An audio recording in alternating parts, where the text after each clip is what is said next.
Hi friends, అందరూ ఎలా ఉన్నారు? బాగున్నారా? ఈ వీడియోలో అయితే మనం వెజిటేబుల్ బిర్యానీ చేసుకుందాం ఫ్రెండ్స్. ఫస్ట్ అయితే స్టవ్ ఆన్ చేసుకుని ప్యాన్ పెట్టుకున్నాను. ఇప్పుడైతే మనం ఆనియన్స్, పచ్చిమిర్చి వేసుకుందాము.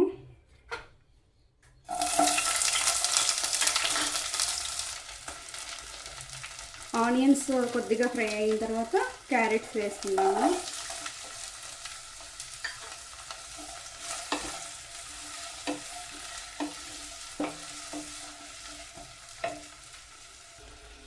క్యారెట్స్ కొద్దిగా ఫ్రై అయిన తర్వాత టమాటాలు వేసుకుందాము. బంగాళాదుంపలు కూడా వేసుకుందాము.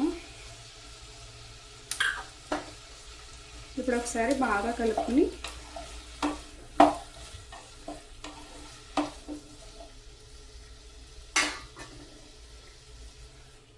మూత పెట్టేసుకుందాము. ఒక 5 నుంచి 10 నిమిషాలు మధ్య మధ్యలో ఒకసారి చూసుకుంటూ మూత పెట్టేసుకోవాలి. కొంచెం కరివేపాకు వేసుకుందాము. ఇప్పుడు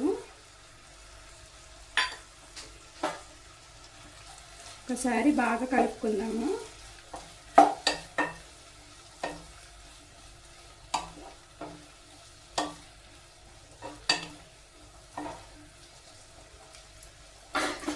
మళ్ళీ అయితే ఒక 2-3 నిమిషాలు మూత పెట్టేద్దాము.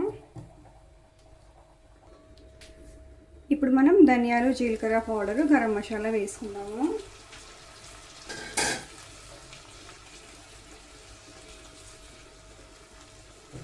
ఇది ధనియాలు, జీలకర్ర పౌడర్ వేసాను. ఇప్పుడు గరం మసాలా వేస్తున్నాను.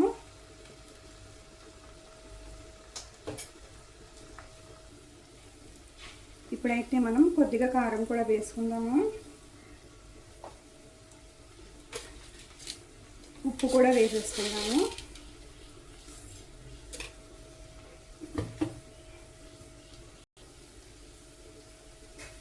గోరువెచ్చని నీటిలో నానబెట్టుకొని వాటర్ మొత్తం పిండేసిన మిల్ మేకర్స్. ఇప్పుడు మనం వాటర్ వేసుకుందాము.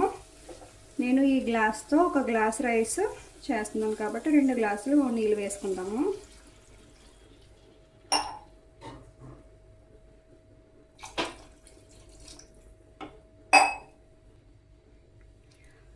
వాటర్ వేసేసుకున్నాక హై ఫ్లేమ్లో పెట్టేసుకుని వాటర్ మరిగే వరకు చూద్దాము. మరిగిన తర్వాత రైస్ వేసుకుందాము. వాటర్ మరుగుతున్నాయి కదా ఫ్రెండ్స్, ఇప్పుడు మనం రైస్ వేసేసుకుందాము.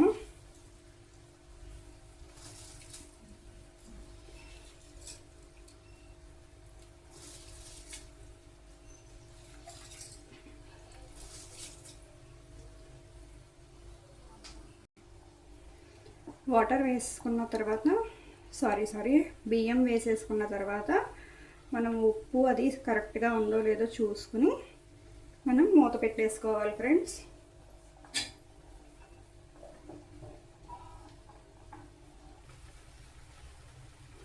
వెజిటేబుల్ బిర్యానీ అయితే 70% కుక్ అయిపోయింది ఫ్రెండ్స్.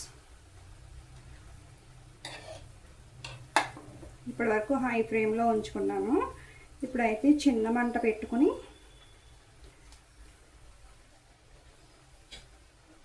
ఇంకొక 5 నిమిషాలు ఉంచుకుందాము. చూద్దాం ఫ్రెండ్స్ వెజిటేబుల్ బిర్యానీ.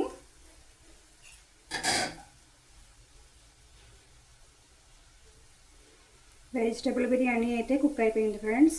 అయిపోయింది, చూసారు కదా ఫ్రెండ్స్ నా స్టైల్లో వెజిటేబుల్ బిర్యానీ.